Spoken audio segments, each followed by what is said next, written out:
Fear. Nothing paralyzes a soul so effectively. Fear of the unknown, fear of being rejected, fear of not being good enough, fear of dying. But where does fear come from? There was a scene in the movie Matrix where Neo, in the early stages of his adoption into Zion, met Morpheus. And then Morpheus gave him a task to jump over a spasm into another building. And Neo looked over and saw how wide the gap is, and he got afraid. And then he said to Morpheus, "I can't. It's impossible." And Morpheus said to him, "You can't because you think you cannot." In other words, the sentence "I can't" is not a statement of your true ability. It's a statement of your perceived reality. Perception is shaped by everything you thought about yourself. How you thought you can't make the school team. You cannot raise $500,000 for that project. You don't think you can get the heart of that girl. She's not going to say yes. And then you look at all the possibilities in your life and then you write them off. You preferred to be in the comfort zone.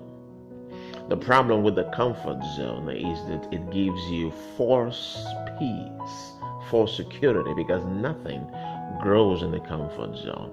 It's just numbing you. That is not comfort. That is sedation. You are being sedated out of life. It's like somebody who takes crack to numb himself from the realities of his situation. Perception comes from every thought you heard about your capacity. And your thought is shaped by words that have been sown into your life. Many of the people who have spoken words into your life, people like your teachers, authority figures, clergy, parents, your peer groups, and even the media. All these individuals and groups have one thing in common. You know what that is?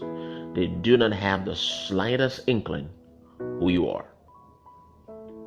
The truth of the matter is, whoever has access to your word gate controls the gateway of your life.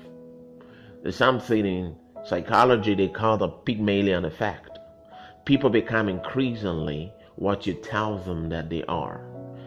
So people do not exactly evolve to the place of their true capacity. People evolve to the place of the perceived reality. They think that is who they are, and then they stay there.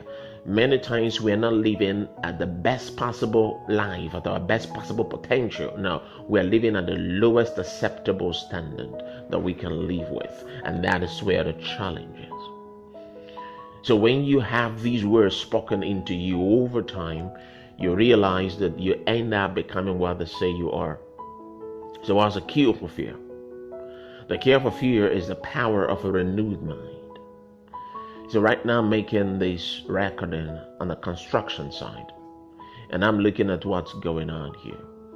I see that right here over there they're trying to cast a pillar, and what they did was that they created a form, and the form was put in place, and they ran all of those irons there, maybe to solidify the structure that is gonna result from it. And then they make this mixture. They have sand, they have granite, they have cement, they have water, and then they mix it all up, and then they pour into the form. And after a few days, they take away the form, and then it is already set. It is set to take the shape of the form that was created there. Now that is what you call a mindset. When you take all these words that you hear from the media, from parents, from schools, from clergy, from all over the place, and then you pour it into that form that they have created for you, even when the form has been taken out, you have taken form, you've taken shape, your mind is now set. And that is where your fear comes from. If you want to get free, you gotta have to put the dynamite to that thing and blow it away. The only way the new can start is for the old to die.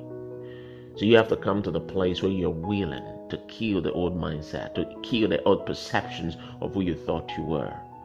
You're gonna listen to something that empowers you, that tells the truth about your capacity, the truth about who you really are.